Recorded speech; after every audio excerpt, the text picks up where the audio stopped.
নমস্কাৰ। আজি মই আপোনালোকক ৰেইকিৰ বিষয়ে ক'বলৈ লৈছোঁ। ৰেইকি হৈছে আমাৰ এটা উৰ্জা শক্তি। আগতে মানুহে উৰ্জা শক্তি বুলিয়ে কৈছিল। বহুত হাজাৰ বছৰ পুৰণি ঋষিমুনিসকলে ব্যৱহাৰ কৰা বিদ্যা। এই বিদ্যাৰ দ্বাৰা ঋষিমুনিসকলে সকলো সমস্যা সমাধান কৰিছিল আৰু আমিও যদি ভালদৰে ৰেইকি কৰিব পাৰোঁ, আমিও বিভিন্ন সমস্যা সমাধান কৰিব পাৰোঁ। সেইমতে টাইম দিব লাগিব। যোনে যিমান টাইম দিয়ে সেইমতে আপোনালোকে সমস্যা সমাধান কৰিব পাৰিব। এতিয়া এইটো বহুত বছৰ পুৰণি, হাজাৰ বছৰ পুৰণি। কাণে কাণে শিকাইছিল গুৰুৱে শিষ্যক। গুৰুৱে শিষ্যক কাণে কাণে শিকোৱাৰ কাৰণে লাহে লাহে বস্তুবিলাক নোহোৱা হৈ গৈছিল। এতিয়া কোনোবাৰ ঘৰত কিবা অলপ, কোনোবাৰ ঘৰত অলপ এনেকৈ কিবা কিবি বস্তু থাকি গ'ল। কিন্তু আমাৰ ধৰ্মগ্ৰন্থ যিখন ভাগৱতত আছে আৰু খ্ৰীষ্টান ধৰ্মগ্ৰন্থ বাইবেলত আছে।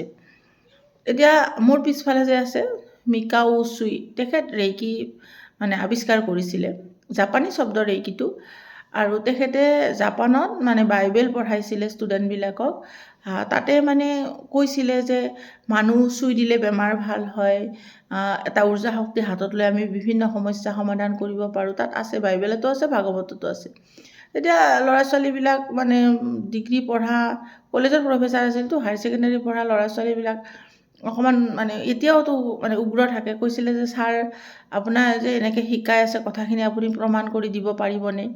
তেতিয়া তেখেতে কৈছিলে যে মইতো প্ৰমাণ কৰি দিব নোৱাৰিম, মই কেতিয়াও প্ৰমাণ কৰি চোৱা নাই, বস্তুটো আছে কাৰণে মই কৈছোঁ, তোমালোকক শিকাইছোঁ। তেতিয়া কৈছে তেতিয়াহ'লে আমাক কিয় শিকাই থাকে? তাৰপিছতে তেখেতৰ মনটো অকণমান বেয়া লাগিলে। বেয়া লাগি পেলাই তেখেতে এৰি দিলে। যিহেতুকে তেখেত প্ৰফেচাৰ আছিলে, তেখেতে ভাবিলে এই বস্তুটোৰ ওপৰত ৰিচাৰ্চ কৰোঁ, ডক্টৰেট লওঁ। তাৰপিছতে তেখেতে ৰিচাৰ্চ কৰিম বুলি তেখেতে কলেজ এৰি দিব লগা হ'ল। কাৰণ বহুত হাজাৰ বছৰ পুৰণি বস্তু, তেতিয়া যাতায়াতৰ ইমান ভাল সুবিধা নাছিল, মোবাইল পাতি নাছিল। তেখেতে বিভিন্ন জেগাত আহিছিলে, আমাৰ ইণ্ডিয়াত আহিছিলে, বুদ্ধিষ্ট মংকবিলাকৰ ওচৰত গৈছিল, বিভিন্ন জেগাত গৈছিল। গৈ পেলাই তেখেতে বিভিন্ন বস্তু লৈ পেলাই সংগ্ৰহ কৰি জাপানত গৈ এখন কিতাপ লিখিছিল। কিতাপখনৰ নাম দিছিল ৰেইকি। জাপানী শব্দ ৰেই হ'ল অসমীয়াত আমাৰ মহাজগত, আৰু ইংলিছত কোৱা হয় ৰেই ইউনিভাৰ্ছ। আৰু কি হ'ল কেআই, কি হ'ল লাইফ ফ'ৰ্চ এনাৰ্জি, ইংলিছত প্ৰাণ শক্তি। আমাৰ ভিতৰত যে আছে, অন্তৰাত্মা আছে, সেইটো প্ৰাণ শক্তি। ৰেইকিও এটা জাপানীজ শব্দ, মহাজাগতিক প্ৰাণ শক্তি বুলি কোৱা হয়। সেনেকৈ কিতাপখন জাপানততো বিভিন্ন আমাৰ ইণ্ডিয়াৰ মানুহ, আমেৰিকাৰ মানুহ, বিভিন্ন মানুহ আছিলে জাপানত চাকৰি কৰি, এতিয়াও আছে। আৰু তেওঁলোকে যেতিয়া কিতাপখন পঢ়িলে, ভাল পালে, আৰু তেওঁলোকে ৰুলছবিলাক ফ'ল' কৰি পেলাই বিভিন্ন লাভালাভ পালে। গতিকে ৰেইকিৰ দ্বাৰা আমি সকলো সমস্যা সমাধান কৰিব পাৰোঁ, আমি যদি টাইম দিওঁ।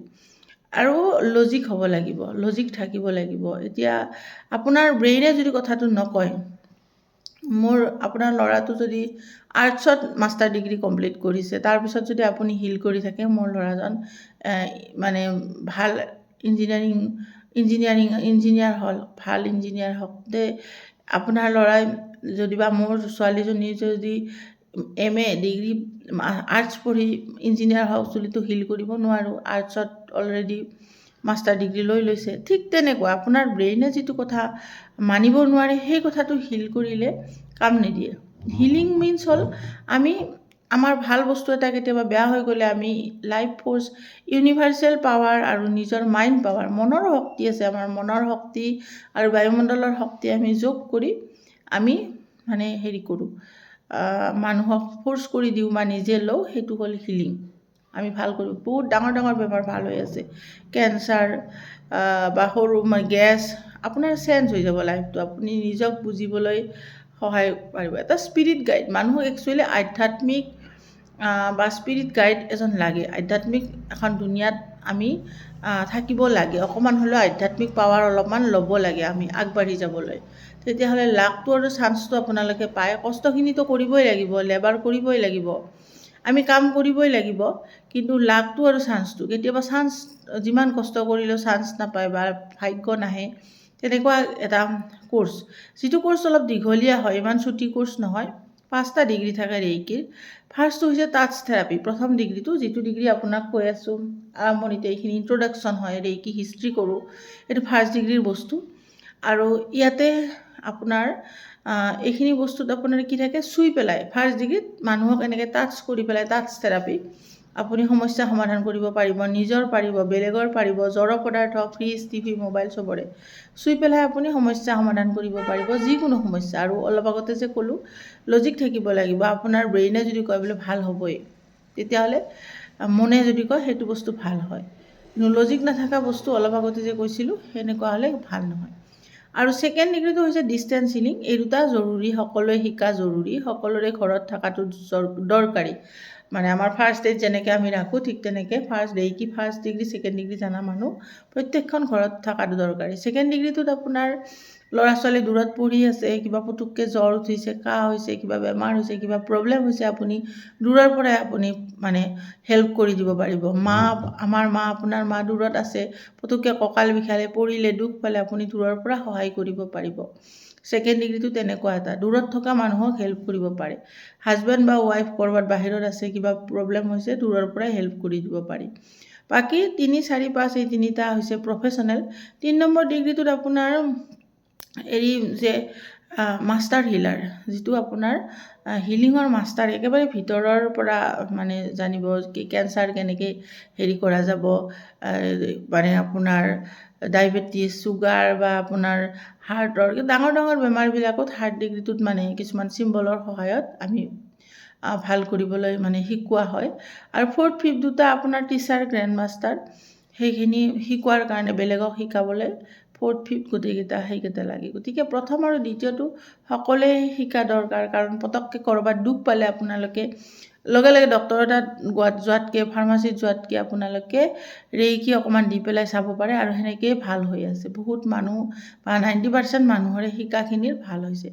একচুৱেলি আমি এনেকৈ কৈ পেলাই ব্যাখ্যা কৰিব নোৱাৰোঁ এইবিলাক বস্তু। আপুনি যেতিয়া উপলব্ধি কৰিব, মানে আহিব এই দুনিয়াত, তেতিয়া গম পাব কেনেকুৱা বস্তু। যিসকলে শিকিছে তেওঁলোকে ইয়াৰ উপলব্ধি ভালদৰে কৰিব পাৰিছে। আমি এতিয়া উশাহ নিশাহ লৈ আছোঁ, কেনেকৈ গম, যদি তুমি যে উশাহ নিশাহ লৈ আছা মোক দেখাই দিয়াচোন, কেনেকৈ লৈ আছা, ক'ত আছে উশাহ নিশাহ, ব্লাড চাৰ্কুলেশ্যন যে হৈ আছে দেখাই দিয়াচোন, কেনেকৈ দেখাই দিম। গতিকে ৰেইকিটো ঠিক তেনেকুৱা এটা শক্তি, ভিতৰত থকা এটা অন্তৰাত্মাত জাগ্ৰত কৰা শক্তি, বায়ুমণ্ডলত থকা শক্তি, ইউনিভাৰ্চেল পাৱাৰ। গতিকে এইখিনি অকণমান ইন্ট্ৰডাকশ্যন ক'লোঁ। আৰু বাকী আপোনাৰ ৰেইকিত চক্ৰ থাকে, অৰা থাকে। আমি হিল কৰিবলৈ আমাৰ 7টা চক্ৰ আৰু 24টা পইণ্ট, 24টা বডি, মানে 18টা বডি পাৰ্টছ, টোটেল আমাৰ 25টা হয়। আমি 24টা কৰোঁ, কাৰণ ক্ৰাউন চক্ৰ এইখিনি মূৰৰ পৰা 1 ইঞ্চি ওপৰত বডি পাৰ্টছত নপৰে। গতিকে আপুনি ক্ৰাউন চক্ৰটো হিল কৰিব নোৱাৰোঁ। বাকী 17টা বডি পাৰ্টছ, 18টা বডি পাৰ্টছ আৰু 6টা মানে আমাৰ চক্ৰ, 7টা চক্ৰৰ এটা আমাৰটো হিল কৰা নহয়। গোটেই মিলি 24টা পইণ্ট আমি হিল কৰোঁ হাতেৰে টাচ কৰি। আৰু তাৰ ফলত আমাৰ গোটেইখিনি বেমাৰ আজাৰ, মেডিচিন ফ্ৰী লাইফ এটা ল'ব পাৰোঁ। বা কিছুমানে কাৰোবাক হেল্প কৰিব পাৰে, হেল্প কৰি পেলাই কিবা পইচা প্ৰফেশ্যন হিচাপেও ল'ব পাৰে। সেইবিলাক নিজৰ কথা, সেইটো ক'বলৈ মই নাযাওঁ। কিন্তু আমাৰ জৰুৰী আধ্যাত্মিক শিক্ষা এটা বা এটা এনেকুৱা সকলোৰে ঘৰত থকাটো জৰুৰী। যেনেকৈ আমি ফাৰ্ষ্ট এইড ৰাখোঁ, ক'ৰবাত দুখ পালে পুতুককৈ ৰেইকি দিব পাৰিব, মূৰৰ বিষ উঠিছে লগে লগে মেডিচিন এটা নাখায়, মেডিচিনৰ ছাইড এফেক্ট থাকেতো, ৰেইকি দিব পাৰিব। ঠিক তেনেকুৱা এতিয়া চক্ৰসমূহ আমাৰ যদি মুকলি কৰি ৰাখিব পাৰোঁ ৰেইকিৰ দ্বাৰা, কোনো ধৰণৰ বেমাৰ হ'ব নোৱাৰে। যিমান লাখ লাখ বেমাৰ আছে আমাৰ চক্ৰ ৰিলেটেড, চক্ৰৰ ব্লকেজ হ'লে আমাৰ বেমাৰ হয়। কাৰণ ঋষি মুনিবিলাকেতো ডক্টৰৰ ঔষধ এনেকৈ খাই নাথাকে। এই যে কুম্ভ মেলাত কিমান পুৰণা বহুত বছৰ বয়সীয়া ঋষি মুনিবিলাক আহিছে, তেওঁলোকেতো কোনো ধৰণৰ মেডিচিন নাখায়। গতিকে এনেকুৱা কিছুমান মানে ধ্যান, মেডিটেশ্যন টাইপৰ বস্তুৰ দ্বাৰাই তেওঁলোকে বহুত বছৰ বাচি আছে, নিৰোগী হৈ আছে। কিন্তু আমাৰ ধনী ধনী মানুহবিলাকে যে অনবৰত ঘৰুৱা ডক্টৰ থাকে, মেডিচিনৰ ওপৰতে থাকে, কিন্তু তেওঁলোকে আয়ুস কিমান, তৎক্ষণাত মানে বেছি সোনকালে মৰে, আৰু ঔষধ খাই ঔষধৰ ছাইড এফেক্ট থাকে। ঠিক তেনেকুৱা কথা। গতিকে পিছৰ ভিডিঅ'ত মই আপোনালোকক চক্ৰসমূহৰ বিষয়ে ক'ম, অৰাৰ বিষয়ে ক'ম।